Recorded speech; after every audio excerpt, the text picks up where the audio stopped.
From Hollywood, it's the George Burns and Gracie Allen Show.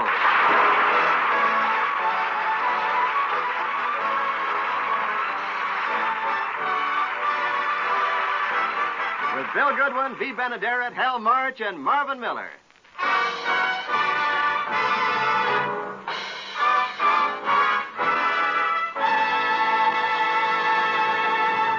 As we look in at the Burns home today, we find George talking to Gracie.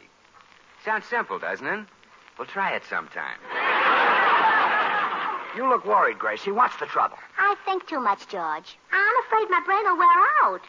Really? What do you think about? Everything. Oh, I'm way ahead of other people. Look at that girl who married Cary Grant. Everybody says, what a smart girl. Well? I thought of marrying Cary Grant years ago. You're thinking every minute. I come from a family of thinkers. Big thinkers. The biggest. My brother Willie is famous for thinking on his feet. He is, huh? Sure. When anyone asks him how much 2 and 2 are, he takes off his shoes and thinks on his feet. Yeah. Yeah, that Willie's a bright kid. He must have gotten some high marks in school. Willie got the highest marks ever given by a teacher. Willie? Yes. They were on top of his head. She hit him with a ruler. That's a brother to be proud of. Yeah. Oh, and all my sisters are smart, too. Pearl, Bessie, Westinghouse, Hazel. But my sister... Gracie, Bessie... I've always wanted to ask you, how did Westinghouse get her name? Oh, well, when she came along, my mother really wanted a refrigerator.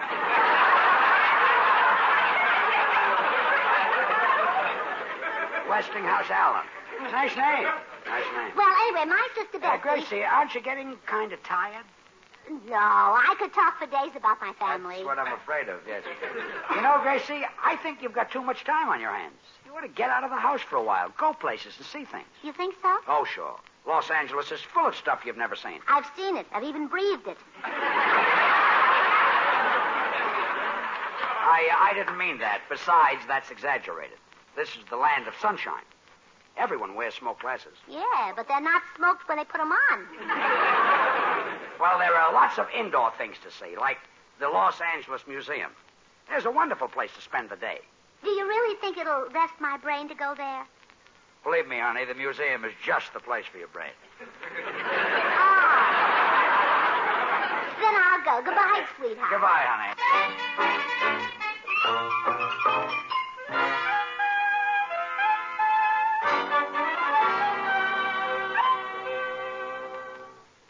You know, this is not a new thing with Gracie. She's tried to stop thinking before, but she never knew when she succeeded. The last time she suffered a relapse and started thinking, I recommended the opera. I asked her if she'd like to see Il Trovatore, and she said she'd rather go some night when he wasn't sick. Anyway, I took her to see Carmen, which is a Spanish opera, only it was sung in Italian by an all-German cast. Fortunately, the program was printed in English, so at least it was possible not to understand it in my own language. The reason I took her to the opera is because she wanted to give her brain a rest. Personally, I love the opera because it's so believable. There was a 96-pound tenor, and he sings to a 350-pound soprano, I will take you in my arms and fly away with you. He's going to fly away with her. Unless this kid has got a rocket in his back pocket, he isn't even going to get her off the ground. You know, it surprised me the way I learned to appreciate opera immediately. I fell asleep in all the right places. Not an easy thing to do, you know, with all that hollering going on. I got my biggest kick watching the people sitting in the Diamond Horseshoe, the ones with the fancy opera glasses, you know, the popsicle type. You know, they come on a stick. I found out that they really don't look through those opera glasses. They just hold them so they can flash those big diamonds on their hands. Gracie's brother Willie was with us. He bent over to pick up his program and blinded them all with the seat of his blue serge pants. To tell you the truth, Willie wasn't really with us. He just came along for that last joke. Gracie loved the opera. After the first aria, when everybody yelled bravo, she said, let's go back to meet him, and I said, later. Then they played the Toreador song. Gracie says, George, that's the same music they used to play when we were in vaudeville. She says, and look, there's Sam Spivak, the acrobat. I said, where? She says, that big fat fella in the tight little pants. I says, Gracie, that's Lawrence Melchior, and he's no acrobat. She says, how did he get in those pants? After the opera was over, we were walking home, and Gracie says, George, do you think my brain is really rested by now? I said, I think so. She says, good. Let's go back to the opera house and get my shoes. Oh, well, I see Gracie has arrived at the museum. Well, it's awfully nice of you to offer to show me through the museum. Oh, the pleasure will be mine, dear lady. By your presence here, you prove that you are an intellectual, interested in culture. In this age of television, man strains his eyes watching the antics of puppets and buffoons, while the great art treasures of the ages stand here, gathering dust.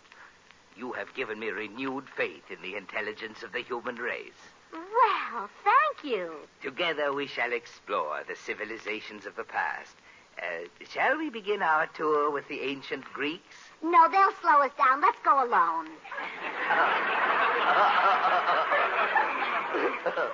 Oh, delightful. You also have a sense of humor. Oh, this will indeed be a pleasure. Suppose we start here with the famous statue of Venus de Milo. Oh, that poor woman. Let's see what it says here on this pedestal. BC 470. Oh, that must be the license number of the car that hit her.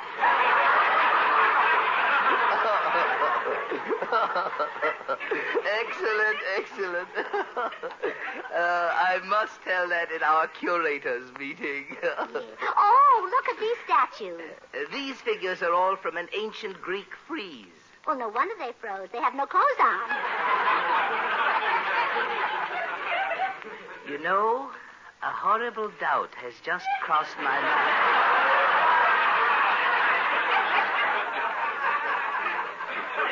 I don't think you're kidding. Well,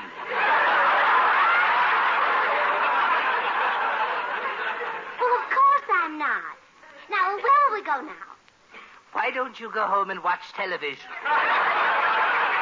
Oh, no, this is more fun. Now, what's in this next room here?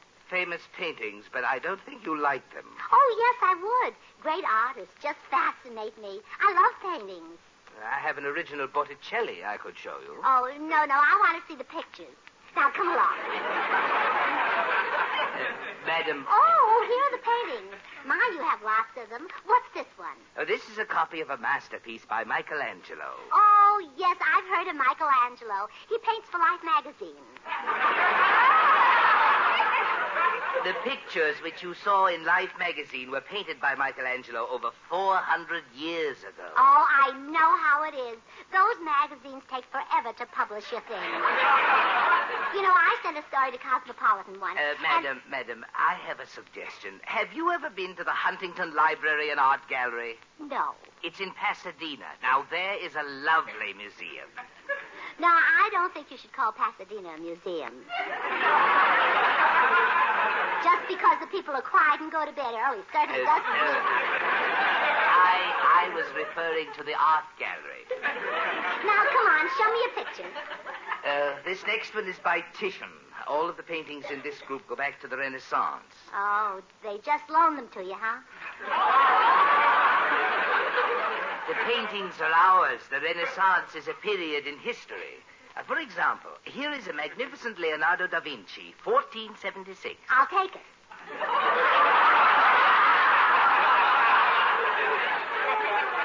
Give me strength. 1476 is the date the picture was painted, not the price. You could not purchase any original masterpiece for less than $100,000. Is that so? Well, there certainly is money in painting, isn't there? If you happen to be a genius, yes. Oh, I wonder if I'm a genius. You know, I bet I am. Madam, if you are a genius, I am Clark Gable. Well, marriage has certainly changed you.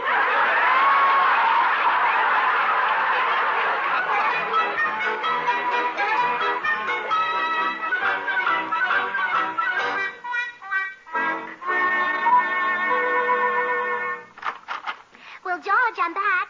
So soon? Yes, and am I glad you sent me to that museum. Oh, put the things right in here here, fellas. Okay, miss. Dump it here, Fred. What is all this? What is all this? What is all this? Thank you. What is all this? That's everything, miss. Thank you, boys. Goodbye. Yeah, goodbye. Now, what is all this? Oh, George, if you have something to say, I wish you'd say it. I'll try. What is all Because this? I have to get busy with my painting. That's why I bought all this equipment. Canvas, picture frames, paint, brushes. Now, what have you been trying to say? Nothing. Couldn't that have waited? So you've taken up painting? Mm-hmm. What are you going to paint? Masterpieces. They bring the most money. Now, for example, let's say I only turn out one masterpiece a day. And let's say I sell it at rock bottom price, $100,000. That's $100,000 a day, 364 days a year. 365. Well, I'll need one day to take the money to the bank.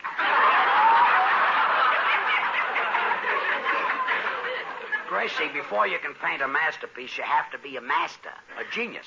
Well, artistic geniuses run in my family. If they get into your family, I don't blame them for running. My Uncle Charlie used to draw pictures of Lincoln in Washington, and they were so good you couldn't tell his drawings from real money. You know, he'd be famous, but he gave it up to play baseball. Where did he play baseball? Sing Sing.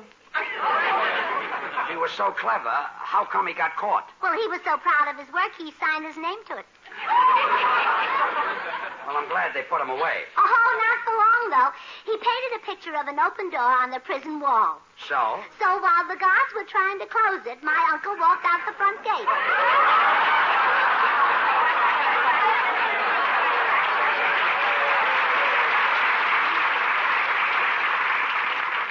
Well, if you want to take up painting as a hobby, it's okay by me.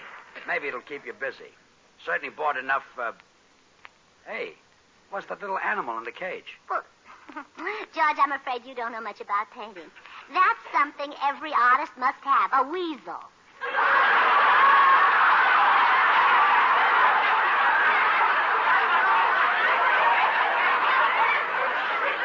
A weasel?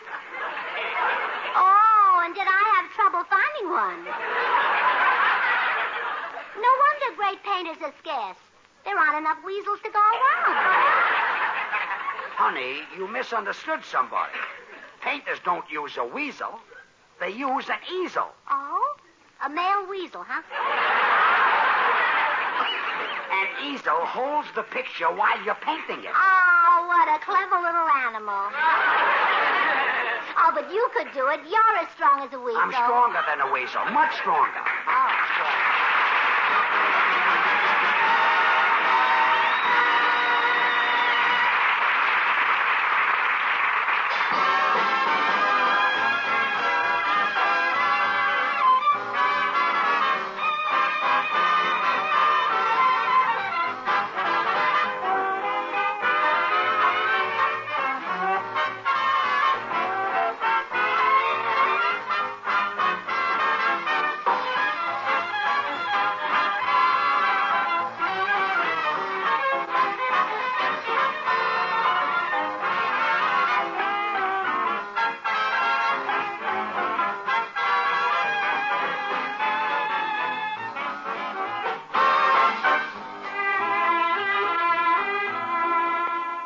Weasel isn't so bad. Could be worse. Come to think of it, it has been. I remember when Gracie wanted to be a ballet dancer, and they told her at school she'd have to have a pair of strong calves.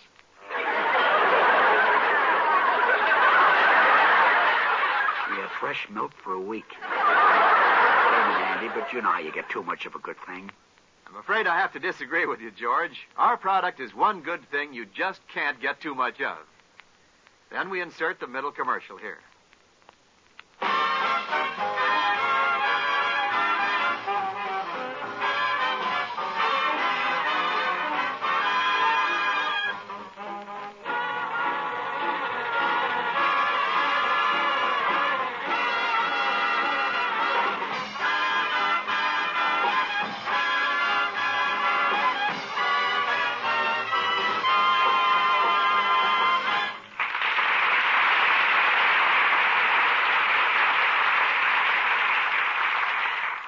Well, Gracie's now in the painting business.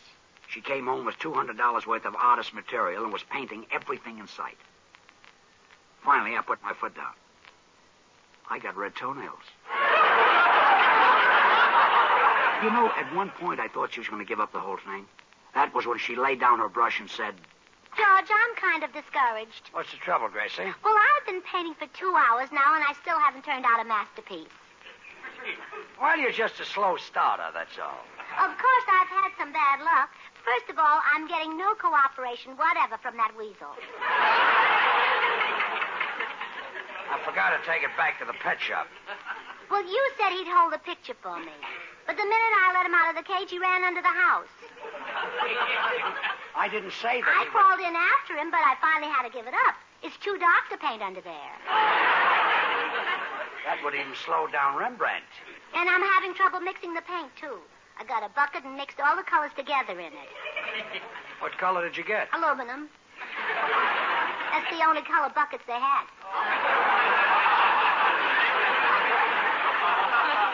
In the first place, Gracie, you're supposed to mix the paint on your palette. Oh, don't be silly. I'd swallow it. Serves me right. I shouldn't have asked that. Why don't you take up another hobby? No, George. We Irish aren't quitters. Look at that other great Irish painter, Michelangelo. Oh, Van Dyke was good, too. Was it? Oh, Van Dyke. Well, I'm going next door. I'm going to talk to Blanche Morton. She always encourages me and cheers me up. Okay, honey, but first you can help me catch that weasel. Here, you take the flashlight. All right. Come on.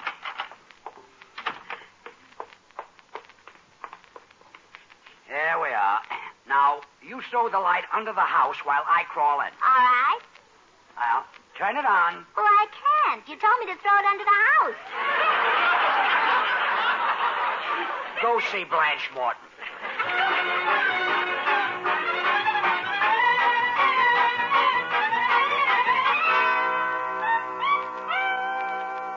I think painting is a wonderful idea, Gracie. I'm for you. Oh, thank you, Blanche. Lots of entertainment stars go in for art. Linda Darnell, Claudette Colbert, a lot of them. Oh?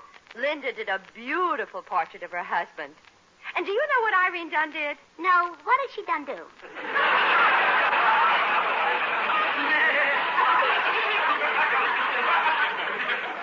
She done painted a picture. Oh, I wish I could. But I've had nothing but trouble. Oh, Gracie, you don't know what trouble is. Rembrandt lived in poverty and died in bankruptcy. He moved, huh? No, he starved. He suffered. Lots of great artists did. But it seems like the more they suffered, the better they painted. Blanche, that's it. That's why I haven't been able to paint. I haven't suffered. You haven't suffered? Honey, you've been married to George Burns for 17 years. Living with George is wonderful. He's so... Oh, my goodness, here comes Harry home for dinner, and I haven't got it ready. That man can eat a horse. Really? Harry, you're home early. Yeah, I had to get away from that office. It was a madhouse, honey. Oh, hello, Gracie. Oh, please, Harry, don't be pleasant to me. I'm trying to suffer. Huh? I'm about to paint a masterpiece. You're going to paint a masterpiece? Where's George? He's under the house chasing a weasel. Blanche. Oh, now, don't bother, Blanche. She's cooking you a horse for dinner.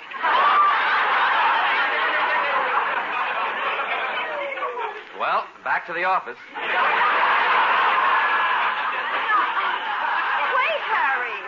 Well, I'll run along, Blanche. Bye. Why couldn't we live next door to something restful? Like a boiler factory. Don't get upset, dear. Gracie's taken up a new hobby, painting. And she thinks you have to suffer to be a painter. George is the one who should be a painter. You have no idea what he takes from Gracie.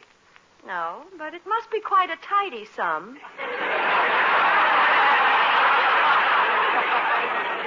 Why don't you stop with that? George could be a success without Gracie. Yeah, like Edgar Bergen could without McCarthy. Now, that's a real silly comparison. Bergen works with a dummy, and George...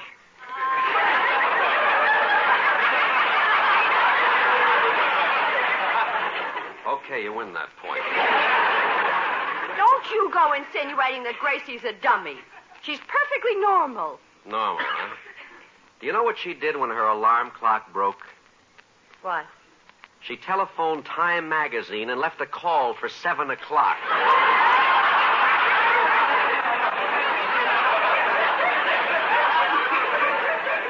I rest my case. Now, how about dinner?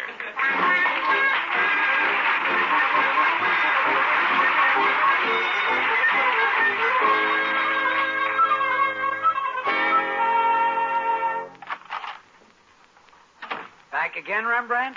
Yes, George. I found out that you have to suffer before you can paint, so I'm going to suffer like mad. I see. What's in the package? A pair of new shoes, size 2. You wear size 4. Get the idea? I get it. You answer the door. I'm going in the den and run through some of the tunes I've got to do at the Friars Frolic. Come in. Hi, Gracie. What's doing? Oh, hello, Bill. I'm taking up painting. Really? Mm-hmm. Say, that's a wonderful hobby. You know, I went to art school for years. We used to hire beautiful models to come in and pose for us. Gorgeous girls. Oh, I'd like to see some of your paintings. Who painted? Well, I'm serious about my art, Bill. I'm trying to suffer so I can paint a masterpiece. But it's almost impossible to suffer around here. It is? Well, sure, I'll open the door to the den and show you why. And if I call her Buttercup, the dandelions will eat her up. So boy, ring and change your name.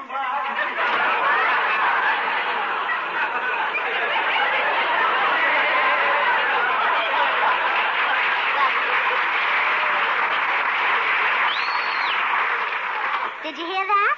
Yeah. I don't know about you, but I'm ready to paint. Why, Bill. Gracie? Oh, hello, Oh, Bill. hi, George. Gracie tells me she's going to paint. Yeah, but she thinks she has to suffer first. Relax, honey. Believe me, it's possible to suffer without knocking yourself out. Look at me. He's right, Gracie. If you want to suffer, look at George. Pay no attention to him, honey. What are you going to paint?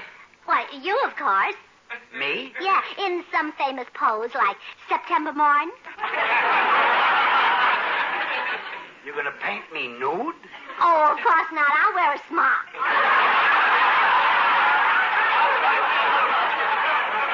Otherwise, I won't have a pocket for my brushes. Oh, yes. Paint me as I am, and let's get started.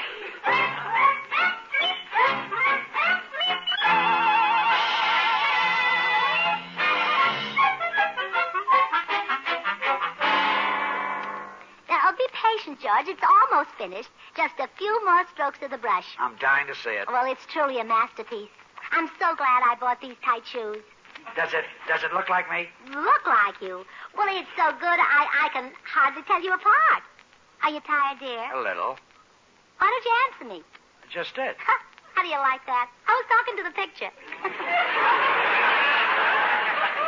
We look so much alike, huh? Yes, yeah. You know how your nose is right in the middle of your face? Yeah. Well, it's the same way here. Well, it's a nice place to put it. And you know your eyes are so big and bright. And, George, where do you think I put your ears? One on each side? You peeked. No, I just took a wild guess. Come in. Oh, Blanche and Harry. I've just finished my painting. Come over and look at it. All right. Hey, this is good. Oh, it certainly is. Do you recognize it? Well, sure. It's a yellow cab with the doors open.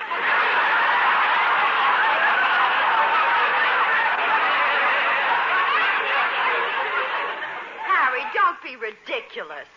Whoever saw a yellow cab with 2 bloodshot headlights?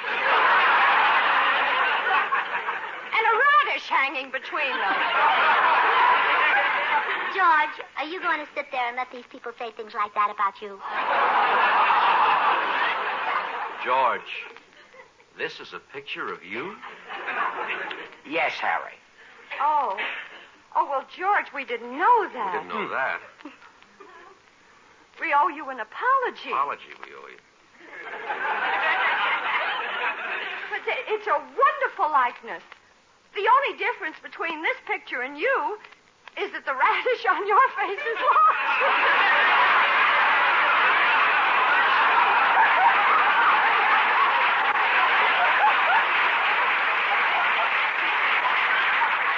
Goodbye, Harry. Come on, Blanche.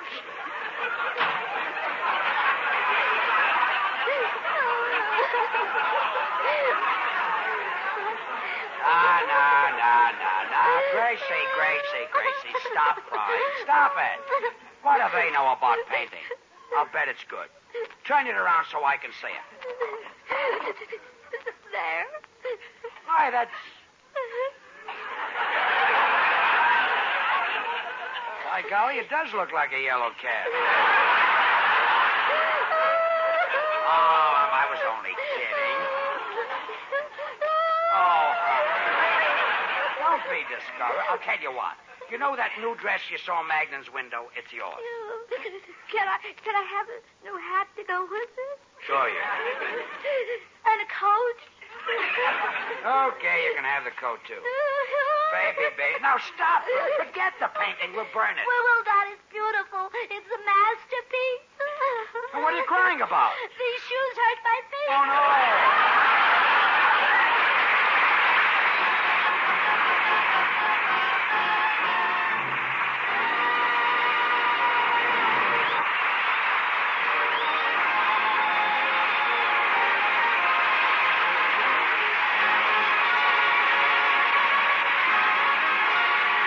George and Gracie will return in just a moment. But first, we insert the commercial. Now, here are our stars. Oh, now, darling, I know you've had a bad day, but I'll make it up to you. Put your head here right in my lap. That's it. Oh, you're so cute. Just love to run my fingers through your hair. Gracie, stop petting that weasel and come to bed. Good night, folks.